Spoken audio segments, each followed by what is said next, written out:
मेरे पड़ोस वाले घर में एक नया जोड़ा आया था जिनकी शादी को लगभग 2 महीने ही हुए थे। जब मैंने उस औरत को देखा तो मेरे होश ही उड़ गए। वो एक परी के जैसी थी। वो बहुत सुंदर थी और गोरी भी थी, मानो ऐसे कि अगर छू लो तो मैली हो जाए। और ठाकुर बहुत मोटे थे, जैसे कि फुटबॉल। जब वो चलती थी तो पहाड़ों को देखकर कबूतर के अंदर ही तड़पने लगता था। मैंने जैसे जिस दिन से उसे देखा उसी दिन से मैं कूदने की तरकीब सोचने लगा और उससे बातें करने की कोशिश करने लगा। जब मैंने उससे थोड़ा मेल जोल बढ़ाया तो मुझे पता लगा कि उसके पति की रात की जॉब है, यानी वो रात में अकेली होती है। अब मैं उससे मिलने का बहाना ढूंढने लगा। तभी मेरे मन में ख्याल आया कि क्यों ना उससे कुछ मांगने के बहाने मिला जाए। मुझे अचानक याद आया कि मुझे अपने प्रिंटर की शिकायत करनी है और उसके लिए MTNL फोन से HP सर्विस सेंटर पर फ्री बात होती है, और मेरे घर में MTNL फोन नहीं है। इसलिए मैं फोन के बहाने उसके घर गया और मैंने रात के 8 बजे उसकी दरवाजे की घंटी बजा दी, क्योंकि मैंने पता लगा लिया था कि उसका पति शाम 7 बजे घर से निकल जाता है। घंटी बजाते ही उसने दरवाजा खोला और बोली, अरे आप, बोलिए कैसे आना हुआ। मैंने कहा, आपके घर में MTNL फोन है? उसने कहा, हाँ है। मैंने कहा, मेरा प्रिंटर खराब हो गया है, इसलिए मुझे उसकी शिकायत सर्विस सेंटर पर करनी है। MTNL फोन से कॉल मुफ्त है। यदि मैं अपने फोन से कॉल करता हूँ तो बहुत पैसे लगते हैं। उसने कहा, आप बैठकर कॉल करो, मैं आपके लिए चाय बनाकर लाती हूँ। उस समय वो क्रीम रंग की नाइटी पहनी हुई थी, जिससे ठाकुर क्यामत ढा रहे थे, जिनको देखकर मेरी आंखें फटी की फटी रह गई। मेरी कॉल पर बात चल ही रही थी कि वो चाय लेकर आई और उसने चाय सामने पड़े मेज पर रखी तो मुझे ठाकुरों के दर्शन साफ ढंग से हुए, जिनको देखकर मैं बेचैन हो गया और वो सामने पड़े सोफे पर बैठ गई। उस समय मेरे दिमाग में ये योजना चल रही थी कि कहाँ से बात शुरू करूं। जैसे ही मैंने चाय का पहला घूंट पिया, वो बोली कि मैं बिस्कुट लाना तो भूल ही गई, और वो बिस्कुट लेने के लिए उठी और रसोई की तरफ जाने लगी। तब मैंने वो पहाड़ देखे तो मेरा कबूतर काबू से बाहर हो गया। जब वो रसोई में गई तो मैंने उसका ख्याल लाकर हाथ से काम चलाना शुरू कर दिया। अचानक उसके पैरों की आहट सुनकर मैंने काम बीच में ही छोड़ दिया, लेकिन वो पूरे जोश में खड़ा था। तभी उसने बिस्कुट मेरे सामने रखे तो वो अचानक भाप गई कि मैं कुछ कर रहा था, क्योंकि उसकी नजर ने कबूतर को खड़ा देख लिया और मैं हाँफ भी रहा था। मुझे लगा वो समझ चुकी है कि मैं क्या कर रहा था, क्योंकि उसके चेहरे के भाव ही कुछ ऐसे थे। तभी मैंने अपने मन को शांत किया और अपने मन को कहा, अबे एक दिन में कोई काबू नहीं होता, उसके लिए औरत को समय देना जरूरी है। तो मैंने सोचा कि पहले इससे दोस्ती करनी होगी। तभी मैं बोला, भाभी जी, आप क्रीम रंग की नाइटी में बहुत अच्छी लग रही हैं। उसने मुझे इसके लिए धन्यवाद कहा और हम दोनों बातें करने लगे।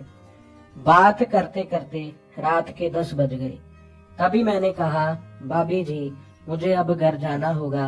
भाभी बोली, थोड़ी देर और रुक जाओ ना, तुम चले जाओगे तो मैं अकेली हो जाऊंगी, प्लीज थोड़ी देर और।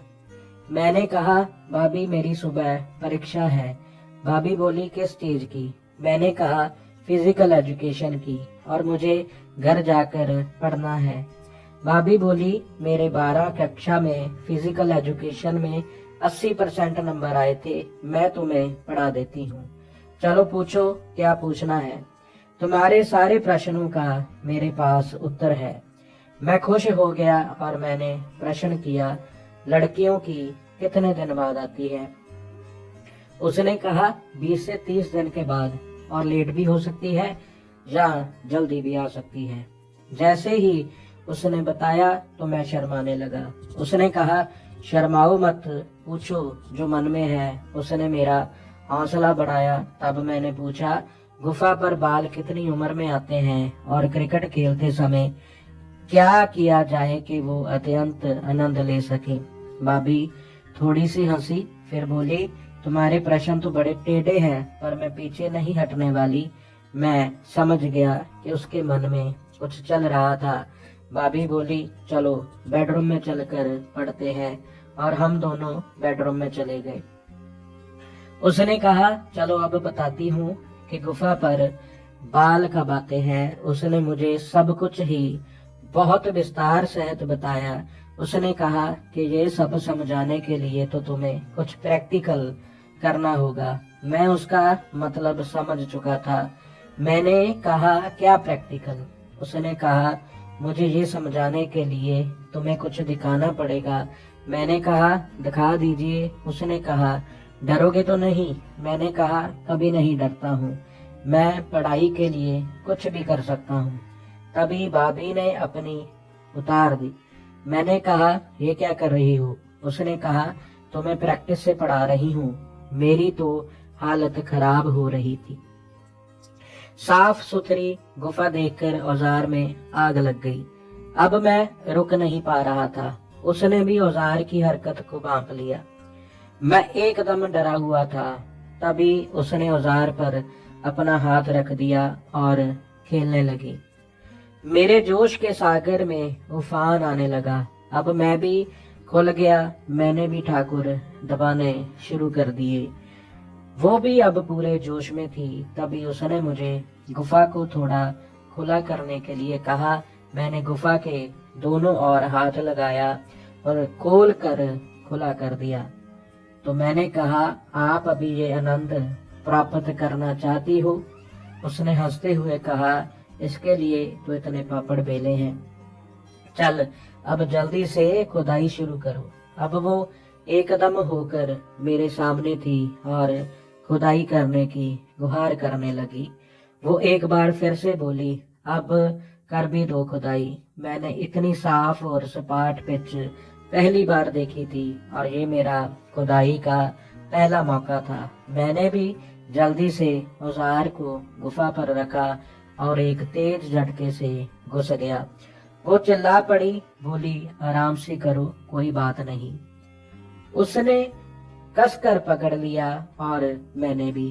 कुछ देर में हम दोनों की सांसें बढ़ने लगी। उसने कहा, अब खुदाई थोड़ा तेज कर सकते हो। मैं समझ गया कि खुदाई पूरी होने वाली है और आखिरकार ऐसा ही हुआ। उसके बाद मेरा भी काम पूरा हो गया और मैं अपने कपड़े पहनकर अपने घर आ गया।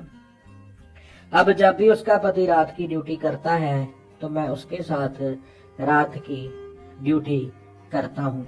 तो दोस्तों, कैसी लगी आपको ये कहानी? और भी ऐसी रोमांचक कहानियों के लिए मेरे चैनल को सब्सक्राइब करें, वीडियो को लाइक शेयर करें और बेल आइकन को जरूर दबाएं।